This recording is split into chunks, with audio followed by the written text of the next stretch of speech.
সুধী দর্শক মণ্ডলী, আসসালামু আলাইকুম। আজ আমরা চলে এসেছি টাঙ্গাইলের মহেরা জমিদার বাড়িতে। এর প্রবেশ মূল্য হচ্ছে 150 টাকা। প্রথমেই আমরা দেখেছি বিশাখা সাগর নামে একটি পুকুর, সেখানে বোটে চড়া যায়।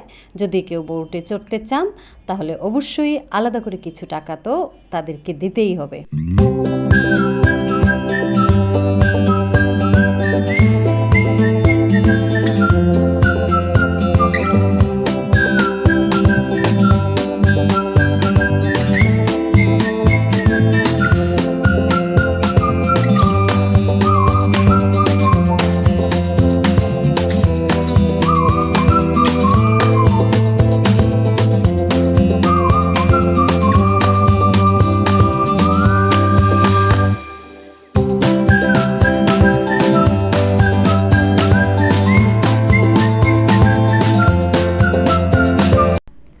সুধী দর্শক মণ্ডলী, ব্রিটিশ শাসন নেই, কালের পরিক্রমায় হারিয়ে গেছে জমিদারদের প্রতাপ।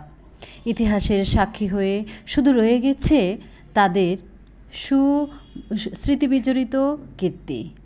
তেমনি একটি দৃষ্টিনন্দন স্থাপত্যশৈলী টাঙ্গাইলের মির্জাপুরের মহেরা জমিদার বাড়ি। জমিদারি প্রথা বিলুপ্ত হলেও যুগের পর যুগ ঠায় দাঁড়িয়ে আছে প্রাচীন সভ্যতার এই অনন্য নিদর্শন।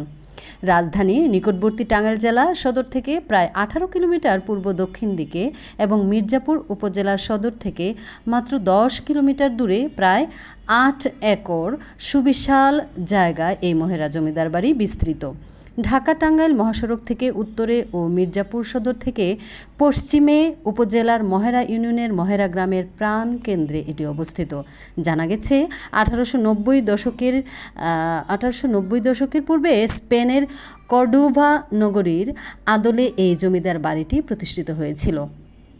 তৎকালে কালীচরণ সাহা ও আনন্দ সাহা নামে দুই সহোদর কলকাতা থেকে লবণ ও ডালের ব্যবসা করে প্রচুর অর্থকড়ি আয় করে মহেরা গ্রামে এসে বসতি করেন। এরপর তারা এই সুবিশাল বাড়িটি নির্মাণ করে জমিদারি প্রথা শুরু করেন। সেই সময় তারা গ্রামের গরিব মানুষদের কাছে নিজেদের টাকা দাদন খাটাতে থাকেন। এক পর্যায়ে যদি কেউ দাদনের টাকা পরিশোধ করতে ব্যর্থ হতো তাহলে তাদের শাস্তি দেওয়া হতো। এমনকি পাওনাদারদের কাছ থেকে তাদের সম্পদ ও জমিজমা নিলামে নিয়ে নিত তারা। পরবর্তীতে 19 শতকের দিকে ব্রিটিশ শাসনামলে জমিদারি প্রথা শুরু হলে কালীচরণ ও আনন্দ সাহার পুত্ররা করটিয়ার 24 পরগনা জমিদারদের কাছ থেকে একটি অংশ প্রচুর অর্থ দিয়ে ক্রয় করেন। এরপর থেকে তাদের জমিদারি প্রতাপ ও শোষণ শুরু হয় এ অঞ্চলে।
বন্ধুরা, জমিদার বাড়ির পেছন দিকটাতে আছে ছোট বড় সবার জন্য একটি মিনি চিড়িয়াখানা ও পার্ক।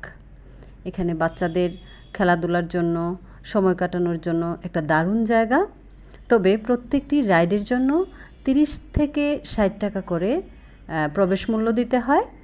আবার এখানে রয়েছে একটি পুকুরও। এখানে বাচ্চারা সবাই প্রবেশ করতে পারে। আবার বড়দের জন্য রয়েছে নাগরদোলা, ছোট বড় সবাই মিলে সেটা উপভোগ করতে পারে। ট্রেনও রয়েছে, ট্রেন দিয়ে পুরো এলাকাটাই ঘুরে দেখা যায়।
এই হচ্ছে পুকুর, পুকুরের মাঝখানে হচ্ছে ছাউনি।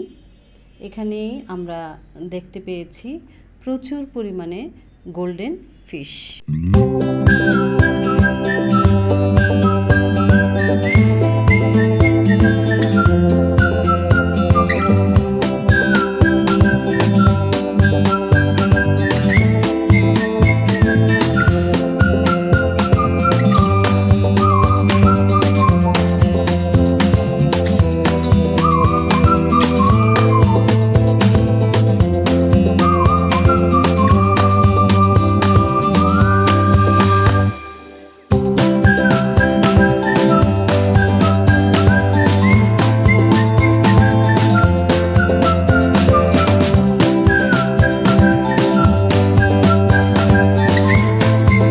প্রিয় বন্ধুরা আমার, সবশেষে আপনারা দেখতে পাবেন একটি মিউজিয়াম, যেখানে রয়েছে জমিদারদের ব্যবহৃত নানান রকমের তৈজসপত্র। আজকের ভিডিও এখানেই শেষ করছি। সবাই ভালো থাকবেন। আল্লাহ হাফেজ।